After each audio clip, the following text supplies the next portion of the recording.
नमस्कार सर। नमस्कार सर, नमस्कार। मेरा एक लॉन्ग ड्रीम था आपके साथ कुछ पेंशनदारों के बारे में बात करने का।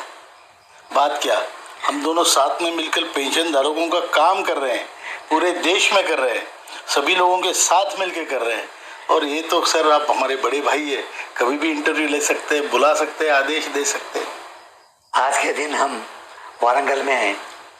माँ भद्रकाली के पास जाके आने के बाद मेरे दिमाग में कुछ आया, कहीं को ना हम दोनों लोगों को क्या चीज़ है बताएंगे, क्या चल रहा है और हमारी साउथ इंडिया टूर किसके वास्ते कर रहे हैं, इसके लिए लोगों को आप क्या बोलना चाहते हैं, किसके वास्ते टूर शुरू करें। पहली बात तो आज वारंगल में हम लोग हैं, आपने सही कहा। वारंगल की मीटिंग दोपहर को हुई, बहुत बड़ी मीटिंग हुई, करीब वो हॉल तो पूरा भर चुका था, बाहर लोग खड़े थे, 1,500 लोग, कुर्सियां कम पड़ी थी, बाहर लोग खड़े थे। कई लोग, हमारी महिलाएं जो थोड़ी लेट आई, बीड़ी कार्मिक, वो नीचे बैठी थी, ज़मीन पे बैठी थी।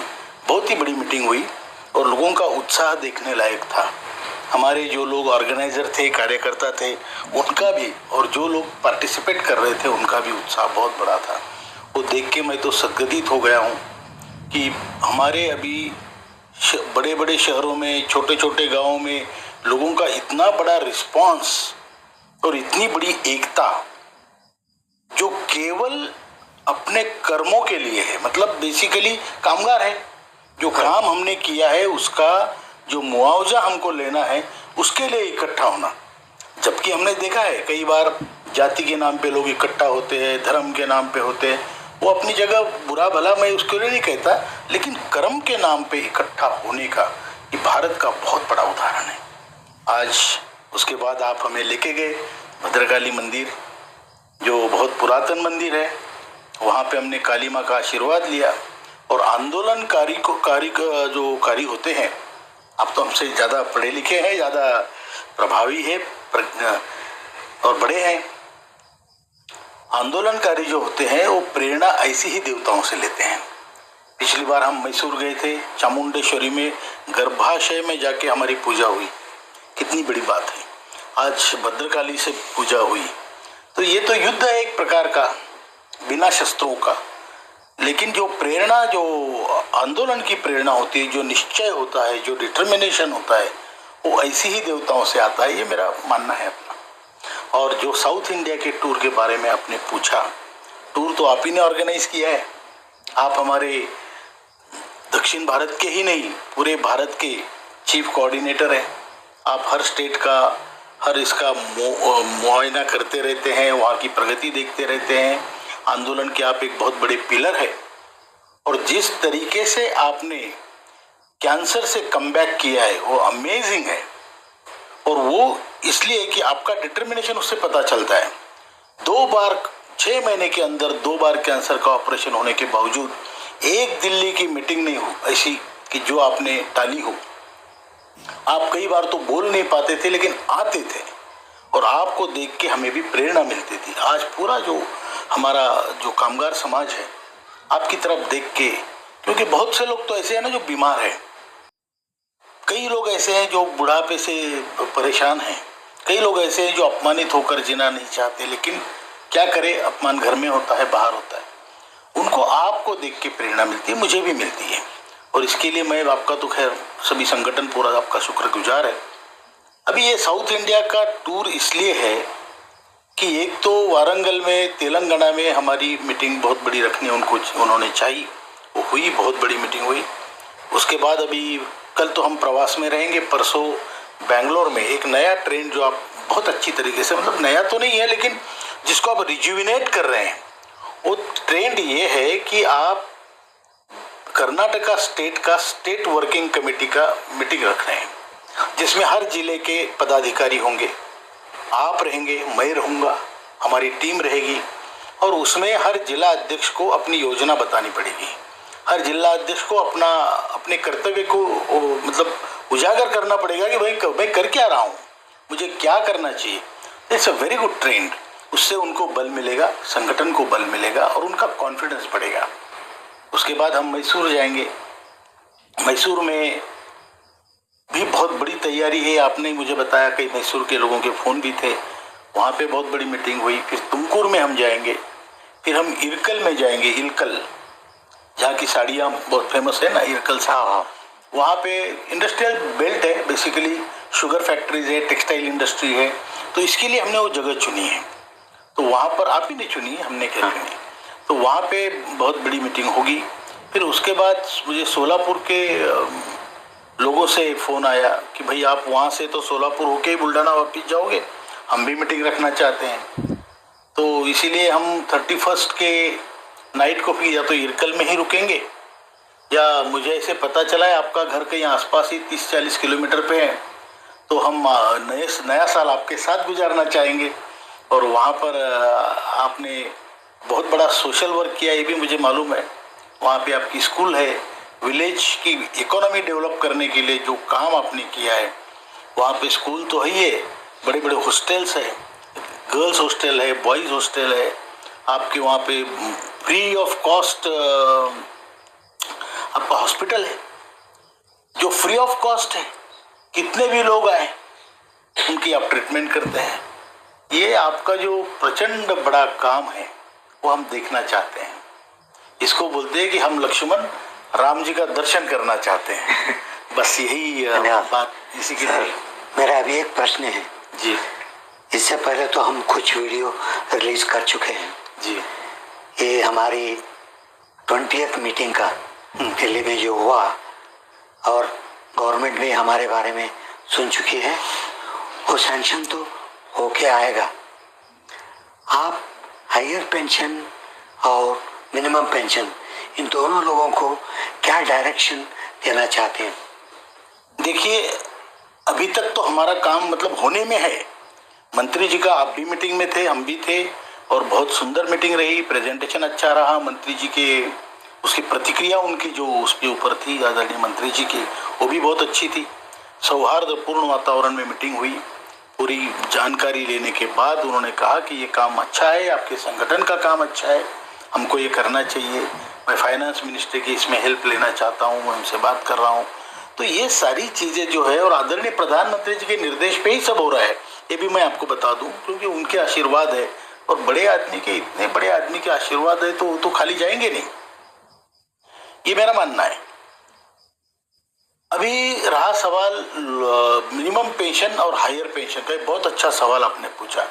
क्योंकि मैं जाता हूँ जहाँ लोगों के पेमेंट कम थे, जैसे शुगर फैक्ट्रीज है, बीडी वर्कर्स है, कोऑपरेटिव सेक्टर है, जैसे कोऑपरेटिव बैंक्स वगैरह, आरटीसी है, इनके पेमेंट तुलना में, ओएनजीसी के तुलना में, एचएएल के तुलना में, शिपयार्ड्स के तुलना में इनकी पेमेंट कम है। बीएचईएल, बीईएल, पीएसयूज, सभी पीएसयूज के, तो इनके पेमेंट कम है। फिर भी वो लोग हायर पेंशन पाना चाहते हैं। क्यों? क्योंकि मालूम नहीं हायर पेंशन क्या, उसमें सिर्फ हायर वर्ड है, इसलिए लोग उसमें बहुत ज़्यादा मतलब सोचते हैं कि भाई इसमें को मिलेगा। मैं आपको बता दूं, हायर पेंशन में आपको जब से आपने सर्विस की है 95 के बाद, तब से आपका उस समय कितना पेमेंट था, तब तो लिमिट 5,000 रुपये की सीलिंग थी, फिर 6.5 की, अभी 15 की। अगर आपका पेमेंट उससे ज़्यादा था तो आपको उसका डिफरेंस भरना पड़ेगा, वो भी इंटरेस्ट के साथ, क्यूमुलेटिव इंटरेस्ट के साथ। आपको आपका सीलिंग का और एक्चुअल पेमेंट का जो फर्क है उसका 8.33 का भरना पड़ेगा with interest every month. That becomes a huge amount. And लोग अभी मैं उसके पे भी आऊँगा, तो उनको लगता है भाई ये मैं भर दूंगा। समझो आपको 15 लाख रुपए भरने हैं और आपकी जो सैलरी है, पेंशन है, वो 15,000 बढ़ेगी, ऐसा समझ लो कि हाइपोथेटिकल एग्जांपल लेते हैं। हो सकता है आप 12 लाख भरे और 13,000 सैलरी हो, या 13 लाख भरे और 10,000 सैलरी हो। That depends on your situation at that time and plus your पे स्ट्रक्चर एट दैट टाइम। तो आपने ऐसा अगर समझे हम कि भाई मुझे 12 लाख भरने हैं, 12 लाख मुझे मिलने हैं, 12,000 मुझे हर साल मिलने हैं। आज सुबह का आपके सामने का उदाहरण है, रायचूर से फ़ोन था, हाँ। एक मिस्टर चोपड़े फ्रॉम रायचूर। चोपड़े। तो ही सेड कि सर मेरी पेंशन 22,000 रुपये होगी हायर पेंशन में। तो मैंने पूछा भाई चोपड़े साहब आपने कितने पैसे भरे? बोले मैंने 12 लाख भरे। अब ये हुई उनकी सिचुएशन। आप मुझे बताइए, हायर पेंशन में सुप्रीम कोर्ट के निर्णय में भी और वैसे भी there is nothing called as DA. It is fixed pension. आपने दी, पैसा दिया, पेंशन लिया, उतनी लेके जियो, करेक्ट? उसमें डीए नहीं है, दुर्भाग्यवश उसमें डीए नहीं। अब ये 12 लाख रुपया अगर किसी और लिबरल कोऑपरेटिव सोसाइटी या कहीं डालते तो उनको मिलता है 12, म्यूचुअल फंड में डालते हैं, वहां डालते हैं, वहां पे भी सेफ रहता है कई जगह, तो 12,000 मिल जाते हैं उनको। अब जो मिनिमम पेंशन है उसको हमारी मांग है 7,500 और महंगाई भत्ता। और ये मांग कोई नाजायज या कोई बहुत क्या बोलते हैं उसको एग्जैजरेटेड मांग नहीं है। ये हमारी डिमांड जो है ये हमें मतलब दो वृद्ध लोगों को जीने लायक की डिमांड है। 7,500 और उस पर महंगाई भत्ता मतलब तकरीबन 10, 10,500, 11,000 के आसपास। उतने पैसे में दो वृद्ध लोग जी सकते हैं, इतनी हमारी मांग है। अब उसमें डीए हमने मांगा है। गवर्नमेंट अच्छे मूड में है, देने के मूड में है, उनको बात समझ में आई है, क्योंकि ये सवाल सिर्फ मेरा आपका नहीं है, ये पूरे संस्कृति का सवाल है, ये पूरे समाज का सवाल है। और ये अंत्योदय का विषय जो आज हमारे आदरणीय प्रधानमंत्री लेके चल रही है बीजेपी, उसका भी सवाल है। तो ये सारी चीजें देखते हुए अगर उसमें डीए हुए तो आपकी पेंशन आप 12 लाख वहां भर के 12,000 आप ले रहे हो, और वो जो 12 लाख आपने भरे, there is no return of capital as of today. तो 12 लाख आपके चले गए, आपको 12,000 महीना मिलता रहेगा, बट वो 12 लाख कहाँ गए? वो तो गए। तो इसको सोचना है। जो भी आदमी हायर पेंशन या मिनिमम पेंशन की बात करता है, अभी अगर वो 12,000 उनको मिलते हैं बैंक से, तो भी उनकी पेंशन ये 10,000 वो 12,000 मिलके 22,000 हो जाती जो उनको मिलने वाली है। बट इसमें डीए कॉम्पोनेंट है, वो बढ़ती जाती। और जो 12 लाख गए वो जाते नहीं, वो बैंक से कभी भी वापस निकाल सकते थे। These are the factors. आज मुझे बताओ, अभी एक क्वेश्चन है सर जी, ये जो पेंशनदार कितना लोग पैसा दे सकते? एब्सोल्युटली। एक बार मैं अपना अनुभव बताता हूँ। हम लोग बहुत ही अपनी सिंपल चर्चा है, इसमें कोई और सब आप जानते भी हैं। कलकत्ता में हमारी मीटिंग थी, तो हमारे वहाँ बहुत बड़े कार्यकर्ता थे, तब प्रदीप डे और तपन दादा को तो आप जानते हैं, जो हमारे वहाँ अभी मुख्य समन्वयक हैं पूर्व भारत के, और बंगाल के अध्यक्ष भी है, वेस्ट बंगाल के।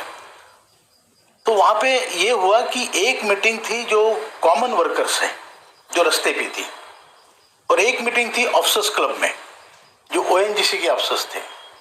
अब मुझे दोनों जगह जाना था, और दोनों मुझे खींच रहे थे, यहाँ आओ, वो बोलते थे वहाँ आओ।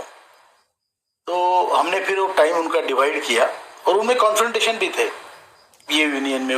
हमने बोला भाई नहीं, ऐसे उसमें मत हमको अटकाओ, आप अपना एक समय दे दो, 1 घंटे 1.5 घंटे मैं वहाँ आ जाऊँगा, और फिर यहाँ पे भी जाऊँगा। तो जब मैं ओएनजीसी के ऑफिसर्स क्लब में वो मीटिंग अटेंड करने के लिए गया, तो वहाँ 1-2 लोग जो अगली मीटिंग के सूत्रधार थे या जो भी उसके ऑर्गेनाइजर थे वो भी थे। तो एक आदमी उठ के खड़ा हुआ, बोलता है इनको तो बहुत पैसा मिला है। तो मैंने उनको बोला जब मेरे भाषण में कि पैसा है ना, लक्ष्मी चंचल है, ये तो हर कोई बताएगा आपको, कोई भी बताएगा आपको, लक्ष्मी चंचल है। अब उसमें अगर मुझे 1 करोड़ रुपए भी अगर मेरे रिटायरमेंट में मिल गए ना, मैं क्या करूंगा? अगर मुझे घर बांधना है तो मैं 3 रूम का नहीं बांधूंगा, मैं 5 रूम का घर बांधूंगा, बंगला बांध लूंगा। मेरी बेटी की शादी जो 5 लाख में हो सकती थी, मैं बोलूंगा no, I will do it 15 lakh, 15 lakh उसमें उड़ाऊंगा। तो बेसिकली मेरी जो जरूरतें हैं वो मैं उस हिसाब से करूंगा जो मेरा उस समय का स्टेटस है। उसके बाद one day I will see that कि यार पैसा तो है ही नहीं। So the monthly regular income. अभी दूसरा ये है कि कम से कम कोई गरीब आदमी है, वो ये स्टेटस पे अटका हूं, तो मैं ये भी नहीं बता सकता मेरे पास पैसा नहीं। ये जो डिफरेंस है तो बेसिकली कहने का मतलब ये है, आप जो आपको नहीं चाहिए वो एडिट कर देना। कहने का मतलब ये है कि पैसा किसी के पास भी टिकता नहीं। आज मैंने चीफ इंजीनियर देखे हैं और अच्छे डिपार्टमेंट के, इलेक्ट्रिसिटी बोर्ड ऑफ महाराष्ट्र, बड़ा मतलब वेल पेड डिपार्टमेंट, उसके चीफ इंजीनियर हमारे साथ है, मैं नाम बताना ठीक नहीं है, उनकी पेंशन है 1200 रुपये। अब वो ना अपना दुख रो सकते हैं ना बता सकते हैं। अभी उम्र भी लंबी खिंच गई, बीमारियां भी लग गई, क्या करें। और मैं आपको बताता हूं, सत्यता ये है जो कि होनी नहीं चाहिए लेकिन है अनफॉर्चुनेटली, 1000 रुपए वाला बाप किसी को नहीं चाहिए आज। हर कोई चाहता है कि अपने बाप के पास थोड़ी प्रॉपर्टी हो, पैसा हो। तो ये दुख जो है वो सभी का दुख एक ही है। आप चाहे गरीब है, आप चाहे, मतलब बेसिकली कहने का मतलब ये है कि जब अपने जमाने में हम काम करते थे, आप कोई बड़े अफसर थे, मैं मजदूर था, जो भी था, आपकी पावर तब 100 वाट की थी, मेरी 0 वाट की थी। आज हम सब फ्यूज बल्ब है, एक ही कीमत में बिकते हैं भंगार में, रिटायरमेंट के बाद। तो इसमें ये जो लोग स्टेटस पे अटके हैं, मैं तो उनसे कहूंगा भाई कम ऑन, हो गया वो एपिसोड हो गया। आपने बहुत अच्छा काम किया, अपनी अपनी कर्तव्यदारी जवाबदारी आपने की है। अभी आप सब लोग एक जैसे ही है, आप दिखाओ ना दिखाओ, हम देख रहे हैं। तो इसमें मेरा कहना यही है कि जो लोग अमीर भी है, गरीब भी है, पहले के ज़माने में, आज सबका स्टेटस एक ही है। एवरीबडी वांट्स दैट कि मैं कम से कम अपने नाती पोती के हाथ पर, या मेरी बहन अगर आती तो उसको एक साड़ी कम से कम मैं ले सकूं। इतना मेरे को लाचार बना दिया इस सिस्टम ने, वो ठीक नहीं है, वो संस्कृति के लिए भी ठीक नहीं है। क्योंकि मतलब आप देखिए, मेरे को बीमारियों ने, बुढ़ापे ने तो अपाहिज बना ही दिया। अब ये सिस्टम ने मेरा पैसा अटका के मुझे अपाहिज बनाया, which is not fair with me, क्योंकि my life is also once. Commander साहब बोलना चाहते हैं कि पेंशन होने के बाद जो पैसा आता है वो घर का कंस्ट्रक्शन, बच्चों का शादी, बीमारी, ये सब पैसे खर्च करके उसके बाद पैसा ही नहीं रहता, कहाँ से पैसा भरेगा वो। सही है। उसके वास्ते हम दोनों का रिकमेंडेशन है, जो लोग हायर पेंशन जा रहे हैं 100 बार सोचो ये रीजनेबल है क्या। इन्वेस्टमेंट एक बार करने के बाद आपको पैसा वापस नहीं आएगा। Very clear cut direction. हम अगेंस्ट नहीं है हायर पेंशन के अगेंस्ट। सोचना 10 बार before you give the money for higher pension. Another thing इसमें मैं आपकी परमिशन से जोड़ना चाहता हूँ, पैसे भरने के बाद, actually we all are above 60, पैसा भरने के बाद देयर इज नो गारंटी। मेरा यहाँ पर कमांडर अशोक रावत जी भी अपने जो अनुभव है उसके अनुसार बता रहे हैं कि किस प्रकार से हम अपनी बढ़ोतरी कर पाएंगे ईपीएस 95 पेंशनर की हायर भी और लो भी। तो दोनों को उन्होंने यहाँ पर बताया, मिनिमम पेंशन और हायर पेंशन को किस प्रकार से वह अटेंड करेंगे और किस प्रकार से बढ़वाएंगे।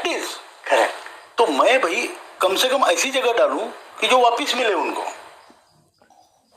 या फिर सरकार ये सोचे कि भाई मरने के बाद आपका पैसा वापिस होगा, आरओसी होगा। अब ये अब तो फिलहाल तो नहीं है, तो इसमें ये थोड़ा सा प्रॉब्लम है।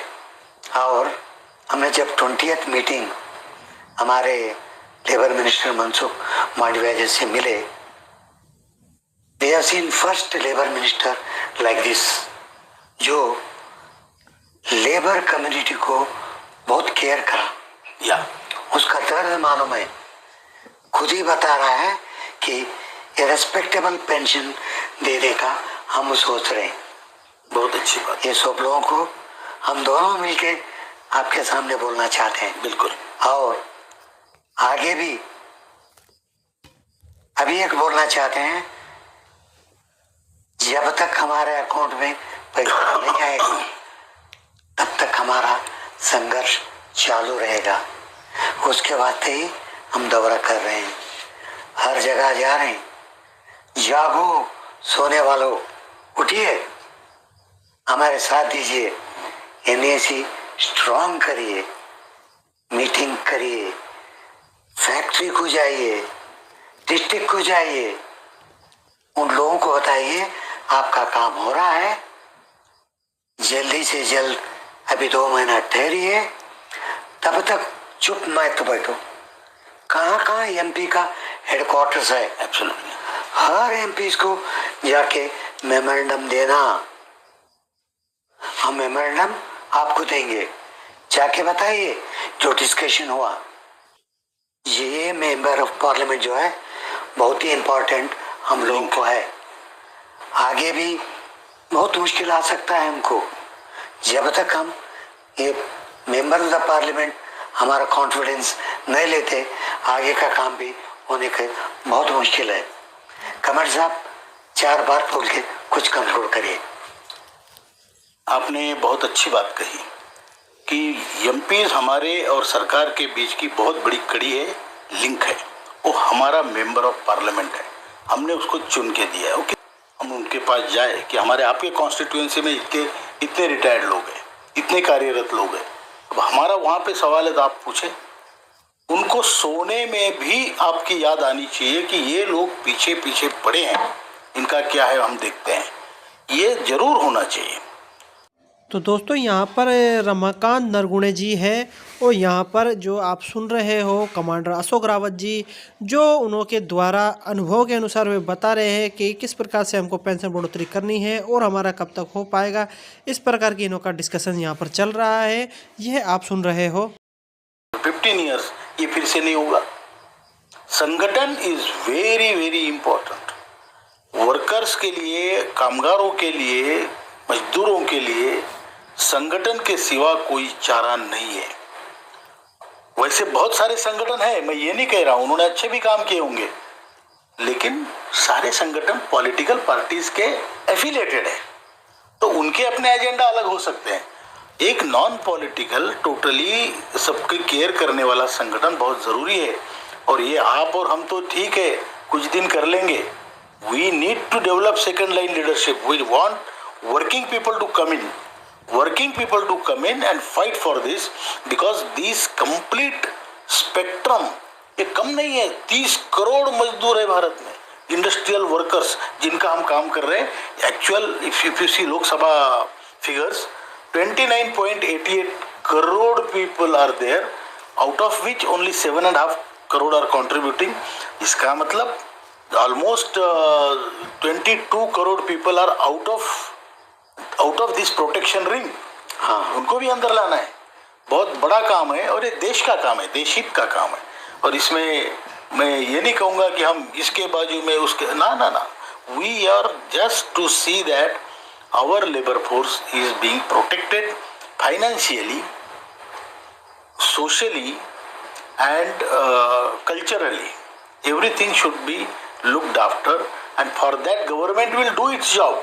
But to tell government, there has to be an organization like our organization which goes to the government, tell them frequently कि सर ये करना है प्लीज। तो ये सब करने के लिए आपने बिल्कुल सही कहा सर, लेकिन मैं लोगों को इतना ही बताऊंगा टुवर्ड्स द कंक्लूजन, हिम्मत हारना नहीं है। सारी कायनात आपके साथ है, पूरा निसर्ग आपके साथ है, आप जीतने वाले हैं, क्योंकि आपके जितने पॉलिटिकल इंपॉर्टेंट लीडर इस देश में हैं वो सब आपके साथ हैं, रूलिंग पार्टी के भी, अपोजिशन पार्टी के भी। ब्यूरोक्रेटिक चैनल में सबसे बड़े जो ब्यूरोक्रेट्स होते हैं, cabinet secretary, finance secretary, your labour secretary, expenditure secretary, everybody is being हमने सबके साथ मीटिंग की है, उनको सबको बताया है, they all are informed and they are also agreeing. EPFO, CPFC, यहाँ तक कि फाइनेंस मिनिस्टर, लेबर मिनिस्टर, सबको मालूम है और सब आपके लिए काम कर रहे हैं। हिम्मत नहीं हारना। और मैं तो ये तक कहता हूँ, यमराज आए तो उसको बोलना है भैया 3 महीने रुक यार, 2 महीने में मेरा काम हो रहा है, 3 महीने तू मेरे लिए रुक, उसके बाद में मैं तुम्हारा काम करूंगा। बोलो, हिम्मत नहीं हारने का। और लाचार हो गए तो जीना भी नहीं और मरना भी नहीं। Keep your spine cord right and tight and let's win. वो आनंद जीतने का लेके मरना है, तब तक नहीं मरना है। इतना ही कहूँगा। धन्यवाद। बकार sir, thank you so much, nice meeting you. तो दोस्तों अभी आप सुन रहे थे यहाँ पर कमांडर अशोक रावत जी को, एनएससी के जो प्रेसिडेंट है, और यहाँ पर एनएससी चीफ कोऑर्डिनेटर रमाकांत नरगुणी जी को, जो ईपीएस 95 पेंशन वृद्धि पर यहाँ पर उन्होंने वार्तालाप की थी और उन्हें बताया कि आपकी जो पेंशन है, हायर पेंशन, मिनिमम पेंशन कब तक बढ़ेगी और किस प्रकार से वह बढ़ने वाली है। हमने जो प्रेसिडेंट या फिर एमपी वगैरह से जो बातें की है वो इस प्रकार से साबित होती है और यहाँ पर आपकी जो पेंशन है बढ़ने को यहाँ पर मंजूरी मिल सकती है कभी भी। तो दोस्तों इन्हों की वार्तालाप आपको समझ में आई होगी। तो दोस्तों कैसा लगा मेरी वीडियो? अगर मेरी वीडियो आपको पसंद आए तो लाइक करें, आगे शेयर करें और प्लीज़ इस चैनल को सब्सक्राइब आप जरूर कर लेना, क्योंकि ऐसे ही वीडियो आपको अपडेट मिलते रहेंगे मेरे चैनल के माध्यम से। मिलते हैं नए और नेक्स्ट वीडियो में, जब तक के लिए जय हिंद।